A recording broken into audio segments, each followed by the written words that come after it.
तीन अनुरूप प्रजापति का षोडश कल संवत्सर रूप से निर्देश। पिता ने पांक्त कर्म से 7 अन्नों को उत्पन्न कर उनमें से 3 अपने लिए निश्चित किए। ये पहले कहा गया।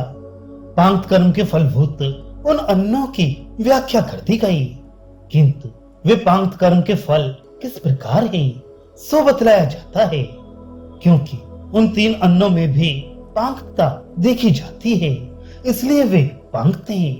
कारण वित्त और कर्म की भी उनमें संभावना है। उनमें पृथ्वी और अग्नि माता हैं, द्युलोक और आदित्य पिता हैं। इन दोनों के बीच में जो ये प्राण है वे प्रजा है। यह तो पहले व्याख्या की जा चुकी। अब उनमें वित्त और कर्म की संभावना दिखानी है।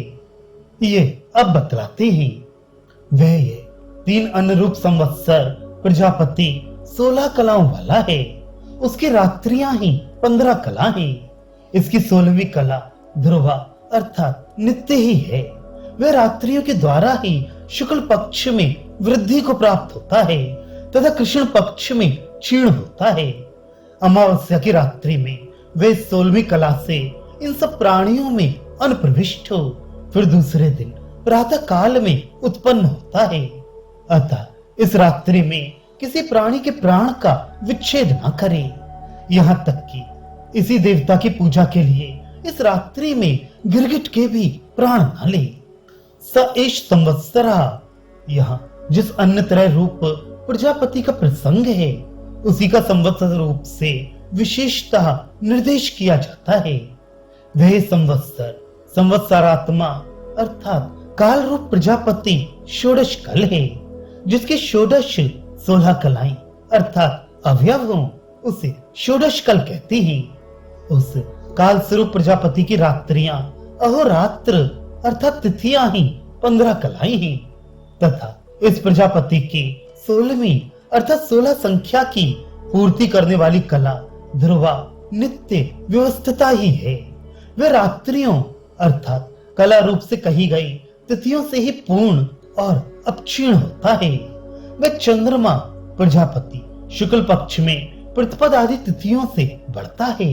वह बढ़ती हुई कलाओं से तब तक बढ़ता रहता है जब तक कि पूर्णमासी को पूर्ण मंडलाकार न हो जाए तथा क्षीण होती हुई उन्हीं कलाओं के द्वारा कृष्ण पक्ष में तब तक क्रमशः क्षीण होता जाता है जब तक कि अमावस्या में एक ध्रुवा कला ही शेष न रह जाए।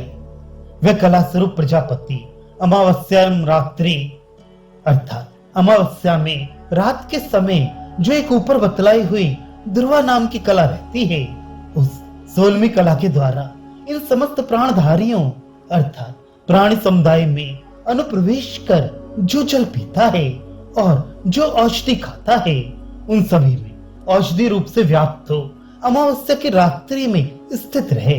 दूसरे दिन प्रातः काल द्वितीय कला से संयुक्त होकर उत्पन्न होता है। इस प्रकार ये प्रजापति पांक्त रूप है। द्युलोक आदित्य और मन पिता हैं, पृथ्वी अग्नि और वाक जाया माता हैं। उन दोनों माता पिताओं की प्रजा प्राण है। चंद्रमा की तिथियां यानी कलाएं वित्त हैं, क्योंकि वे वित्त के समान वृद्धि और ह्रास रूप धर्म वाली हैं तथा उन कलाव्य रूप कलाओं का जगत के परिणाम में हेतु होना कर्म है। इस प्रकार ये संपूर्ण प्रजापति मेरे जाया हूँ, फिर मैं प्रजा रूप से उत्पन्न हूँ। मेरे धन हो फिर मैं कर्म करूं। इस प्रकार की ऐषणा के अनुरूप ही पांक्त कर्म का फलभूत हो जाता है। लोक में भी ऐसी ही स्थिति है कि कार्य कारण का अनुवर्ती होता है, क्योंकि इस रात्रि में ये चंद्रमा अपनी ध्रुवा कला के सहित समस्त प्राणी समुदाय में अनुप्रविष्ट होकर विद्यमान रहता है। इसलिए इस अमावस्या की रात्रि में प्राणधारी यानी प्राणी के प्राण का विच्छेद ना करे अर्थात प्राणी को ना मारे, यहाँ तक कि गिरगिट के भी प्राण ना ले। गिरगिट पापी प्राणी है, इसलिए ये सोचकर कि ये देखने से भी अमंगल रूप है, प्राणी स्वभाव से ही इसे मार डालते हैं। यहाँ उसके भी हिंसा का निषेध है। शंका परंतु अहिंसन सर्वभूतान्यत्र तीर्थेभ्यः। इस वचन के अनुसार हिंसा तो सामान्यतः प्रतिषेध ही है, फिर यहाँ उसका अलग प्रतिषेध क्यों किया गया?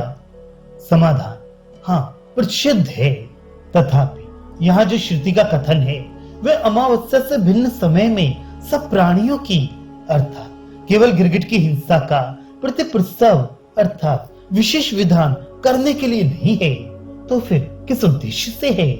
इस सोम देवता की अपचित अर्थात पूजा के लिए ही ये कथन है।